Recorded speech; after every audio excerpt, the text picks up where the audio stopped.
Hello everyone, and welcome to Conquering Mount Scrapmore with Brenda.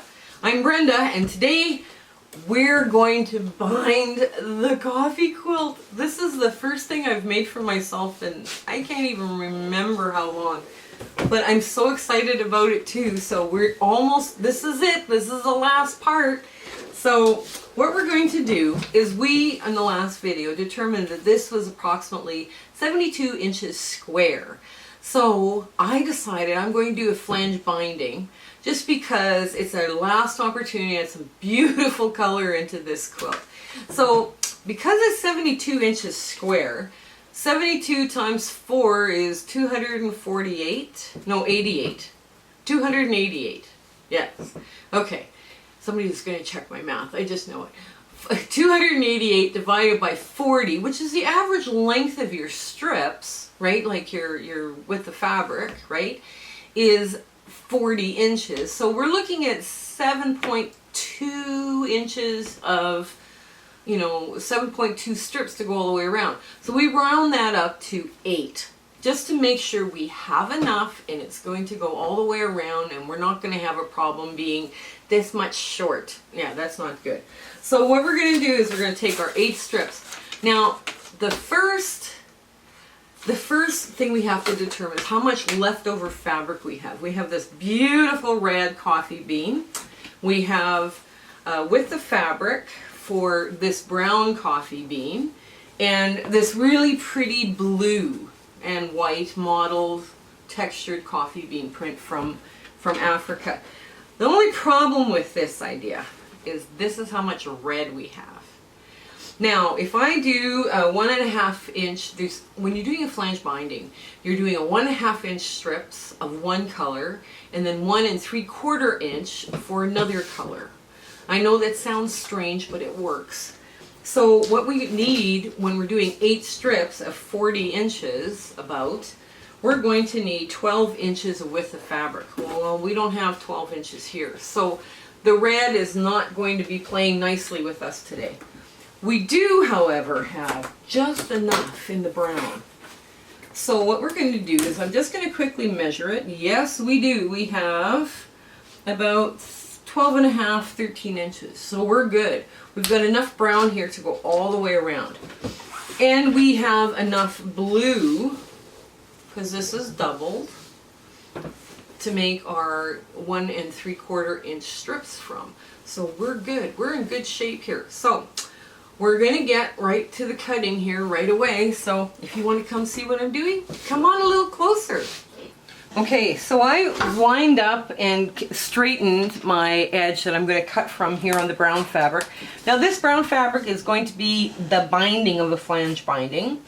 And it's a great way of finishing your quilts. And now I just need 8 strips. I'm very happy that my hand is getting stronger now after I cut my finger very badly. I probably should be using my Quilt glove, but let's see if we can't make the cameraman threw the Quilt glove in. Awesome. Okay, so we're just gonna make 8 strips of this, and okay, you don't need to watch me make all 8 strips, so what I'll do is we'll cut here and we'll come back to show you what we're going to do with the blue. Okay, this is the last cut strip, and I just wanted to show you how little of this brown fabric I have. It was almost, this is my 8th strip. This is basically what I have left. This is almost like saying, yes, this was meant to be. So now we've got our strips and we're going to start working now on the blue.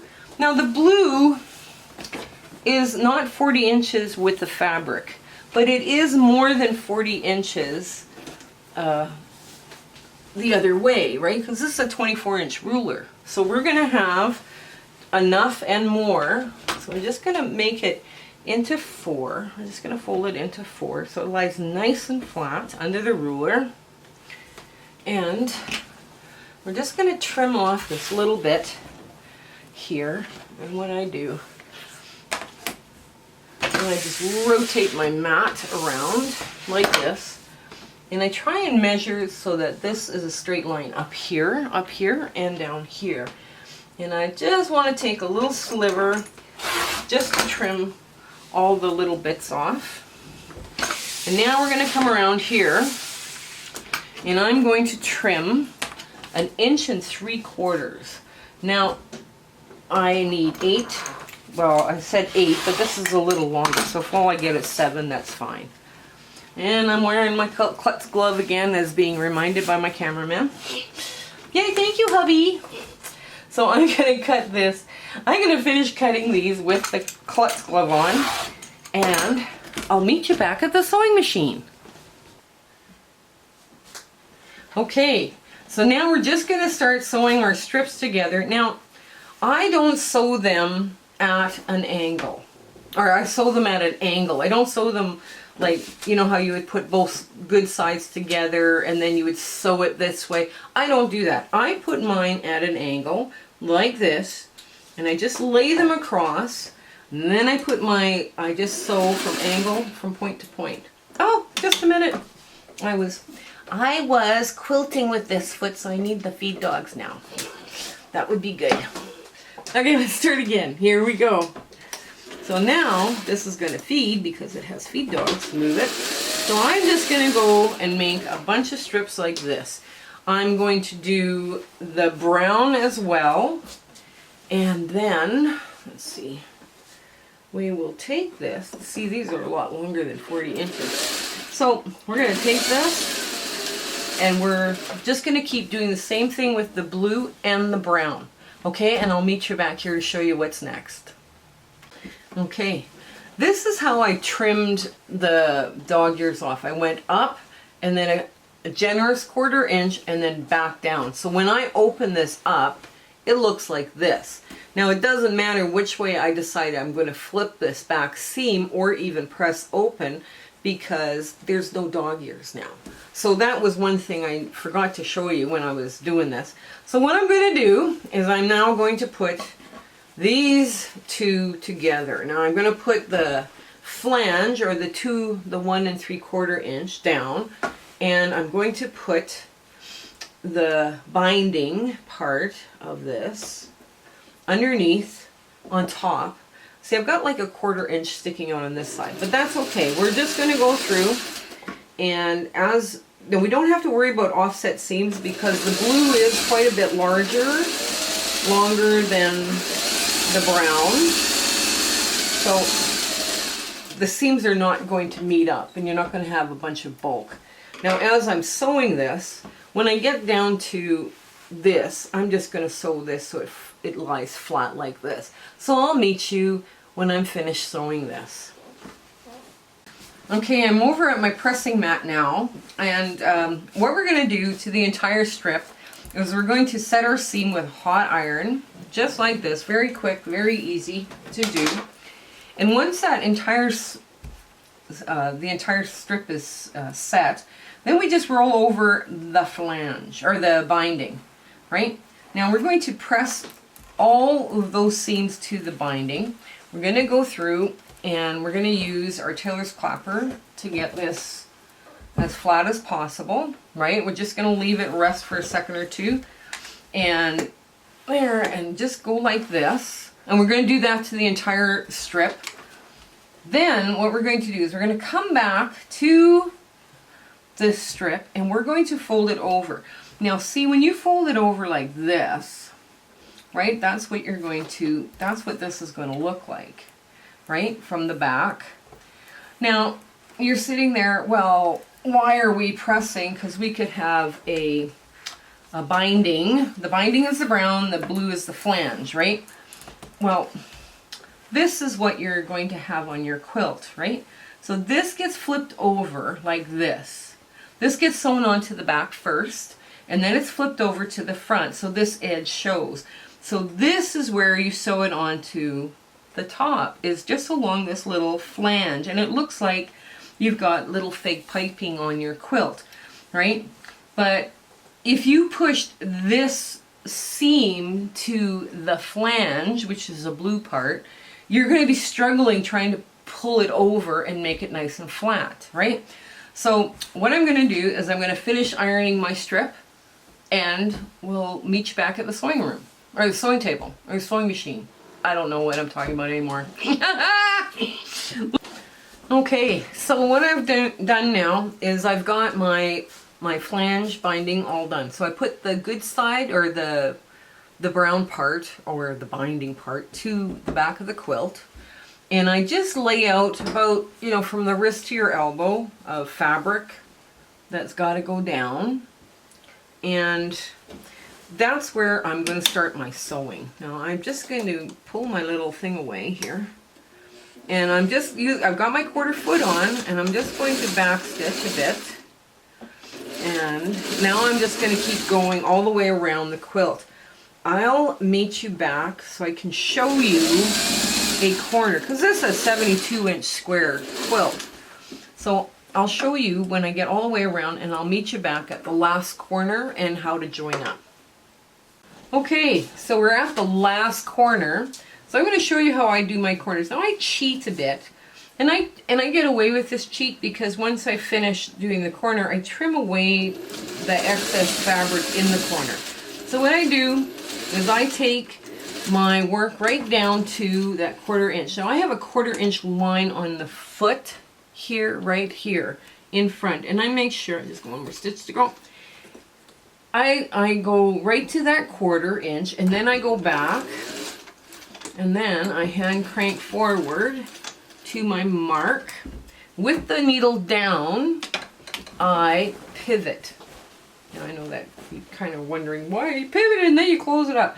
So what I do is I push this back out of the way, and I just lay this strip this way, and I make sure I haven't got a bunch of gathers and everything. Oh, and I need to hold it. I need to tighten up my foot. So then I make sure that I'm in line, and I haven't got a bunch of gathering and whatnot underneath there. And then I just go forward and back, and then forward all the way down, and just line it up, and there's our corner. Now, the reason I get away with it is I trim out this little bit on the quilt. I trim out this little bit just like this. I just take it and I just trim it out like so. And that gets eliminated out of my corner. So now I can do my cheat, and my cheat will look perfect. So let's just join this up now. So I'm going to get just a little tad closer here to where the other end, where the beginning started. And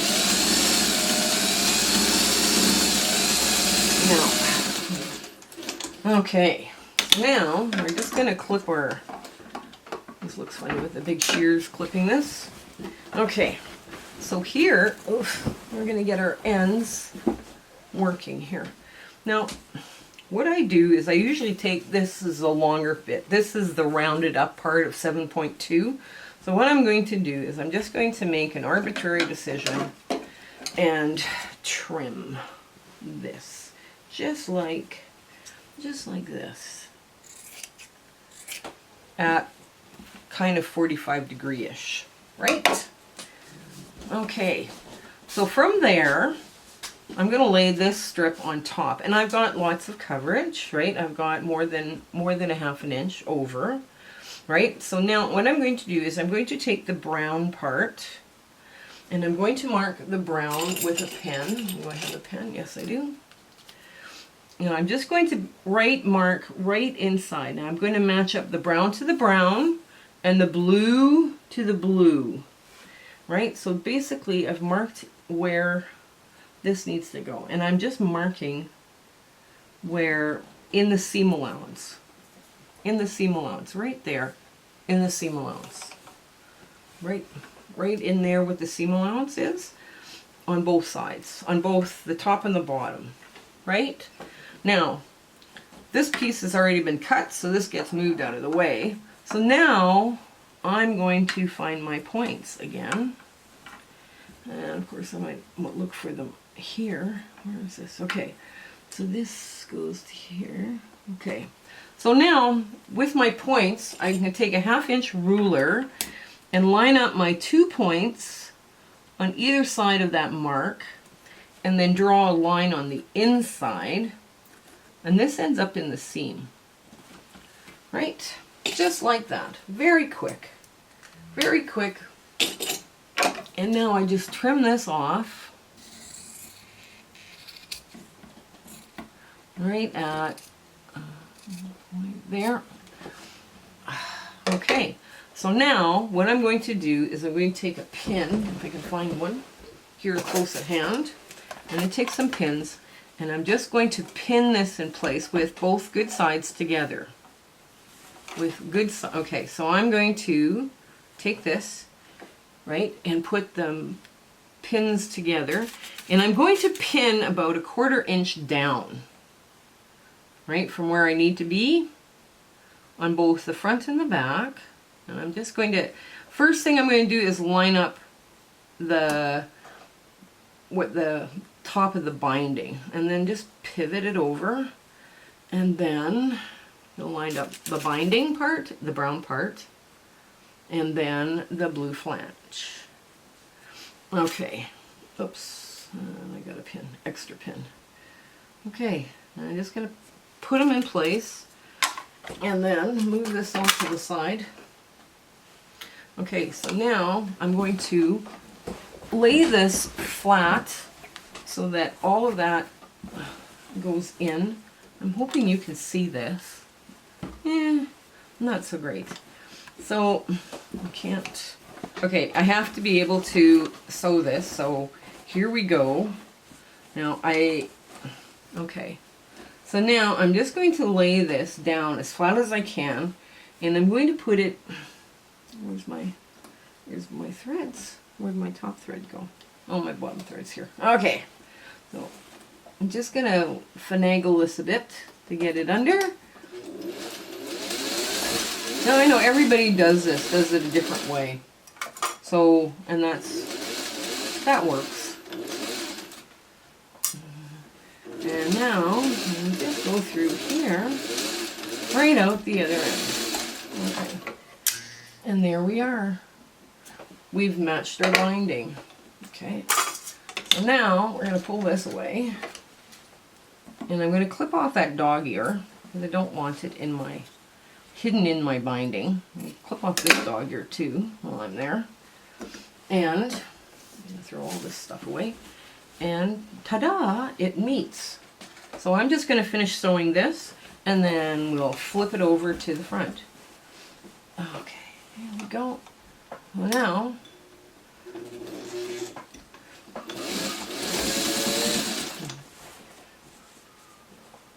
and I just make sure all this is pushed the same way, whether it's one way or the other. Let's see, I'll show you what it looks like from the front. There it is. There's where we sewed it all together.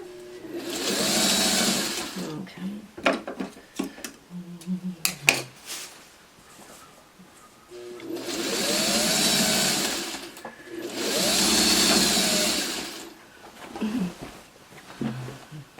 When you stop, always make sure your needle's in the down position. And we're out of bobbin. Ah! Okay, just a sec. I lost bobbin chicken by 4 inches. That's fine. We knew that was going to happen. We always lose bobbin chicken.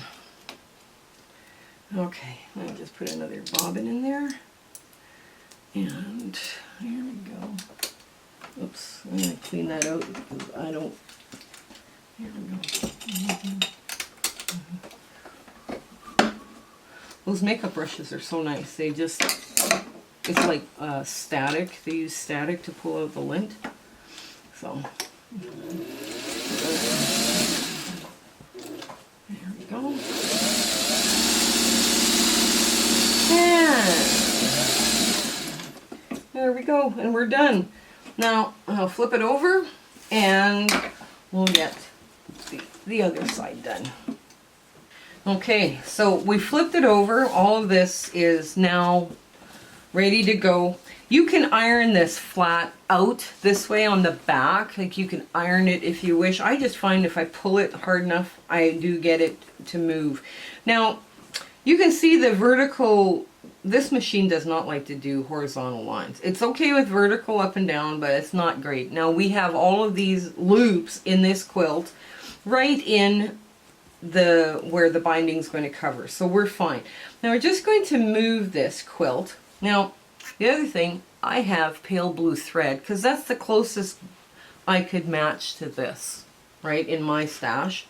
So I just put some pale blue thread in, and now we're going to wiggle this under on my walking foot, because I also want my walking foot on there, because it's it's going to be thick. So now we're just going to hold this down and start. Just a couple stitches forward and back.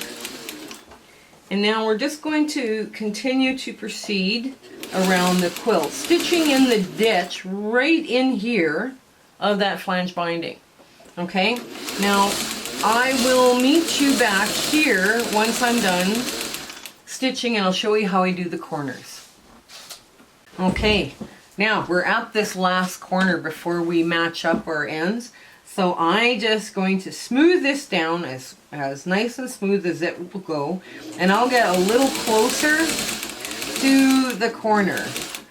Now, I'm about perfect place to put this. Now with one pin, I'm going to move this up just a bit and just get everything all smoothed out and lie this under and then lap the top part over on top.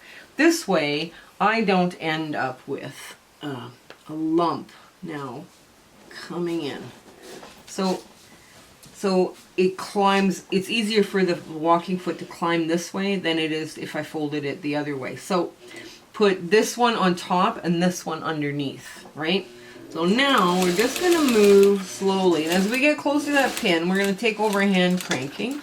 And now we're just going to do like 3 stitches back, hand crank to the corner, pull the pin out with your needle down, right? Now you take this end, I'm hoping you can see this, and you just pivot. Okay, you go 3 stitches forward, 3 stitches back, just to anchor your corner. And now you end up with a beautiful corner, a beautiful mitered corner. And now, as we're getting closer to meeting up, we'll just the last few stitches, and here we go.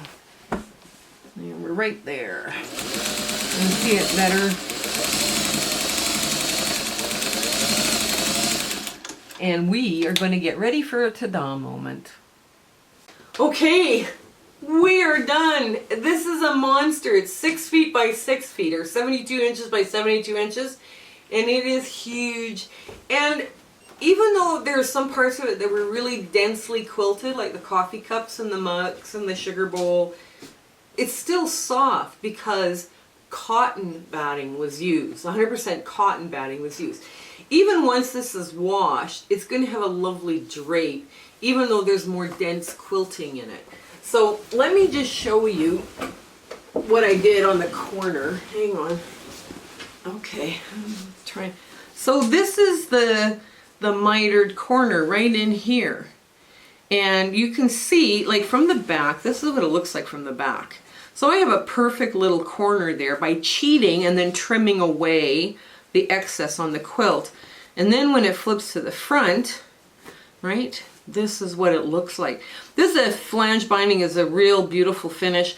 I'll put the widths of fabrics that I used, like, or the width of the strips that I used, so you can mimic this if you want. This is beautiful. I can't wait to cuddle up on the couch with it. I am just so thrilled.